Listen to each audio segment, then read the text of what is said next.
Hey, what's up everyone? This is Stephen here showing you Phoenix and the West Valley, and I wanted to hop on here and now give you a side-by-side comparison of two different communities that we have compared in the past, but now we're gonna add another layer to it, and it's essentially a comparison between two different cities, which in this case is gonna be Northwest Peoria and North Phoenix, right? So Aloravita is in Northwest Peoria, whereas Union Park is in North Phoenix. All right, so odds are if you're watching a video like this, you're probably looking to move to the area.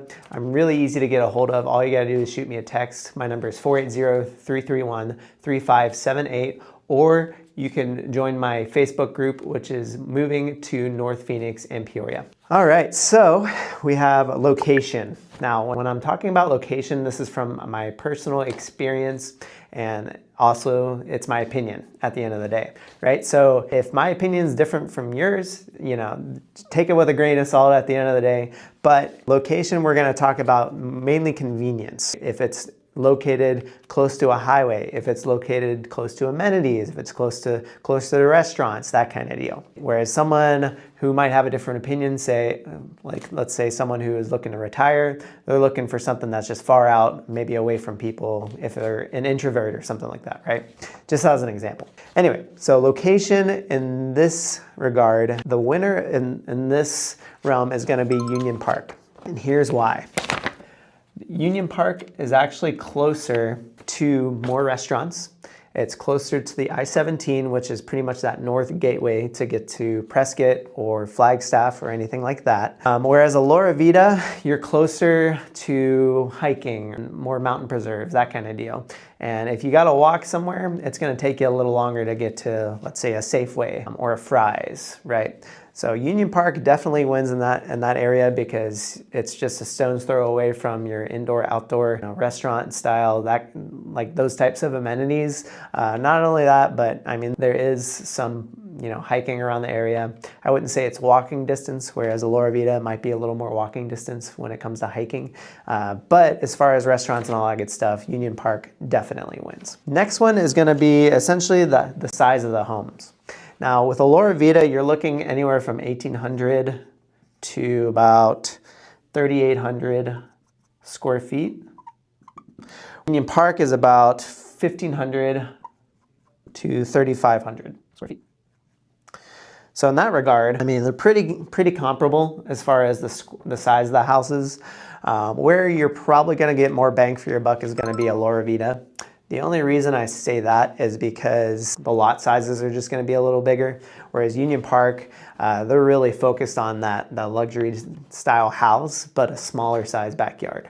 So you're going to might be paying a little more of a premium for the location, and you're probably going to be paying a little more for premium as far as the house is concerned. Now, as far as amenities, Aloravita has your parks, your trails, playgrounds, that kind of deal, whereas Union Park actually has rec centers, pools, courts, all that kind of deal. So I'm going to give the winner to that to Union Park.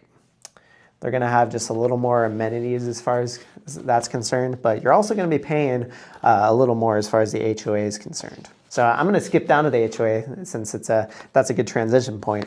Now, as far as the HOA, Aloravita is probably going to be the winner right there, just because it's just going to be less. I wouldn't say a significant amount less, but bear with me because HOA prices vary. But the more amenities you add to the HOA, the pricier it's going to be, right? And that's going to be Union Park in that sense. Now, if we're just talking about amenities offered by the HOA, Union Park wins. Right, but in this case, we're just referring to the cost. Now, as far as price range for properties, with Aloravita, you're looking at mid-500s and upwards of 900 roughly, depending. Whereas Union Park, there are options for townhouses, right? So you're looking at anywhere from 300,000 to 900,000 plus. And I just pulled these figures. I actually do know Union Park pretty well. I would probably scratch the 300 and put that up to 400 plus, right, as far as the townhouses are concerned. Probably even closer to 500, to be honest with you. As far as the price is concerned, if you're looking for a little more flexibility, Union Park might have a little more as far as that's concerned, just because of the fact that, you know, you have townhouses available. But as far as houses, I'm gonna give the winner to Aloravita. Just because a huge thing that's important for us, especially as a growing family, is we want bigger size backyards at the end of the day. Just for, you know, the kids to run around, that kind of deal. And Aloravita has that, whereas Union Park, they're gonna have smaller yards. Anyway, hope you enjoyed that side-by-side comparison of Peoria and North Phoenix. Now, if I were to just say which one wins, I'd probably lean more towards North Phoenix just because of its convenience to the northern Arizona aspect of things. But, you know, each location kind of has its pros and cons. But anyway, hope you enjoyed this video. Again, my number is 480-331-3578, or feel free to join my Facebook group, link in the description below. Talk soon. Thanks.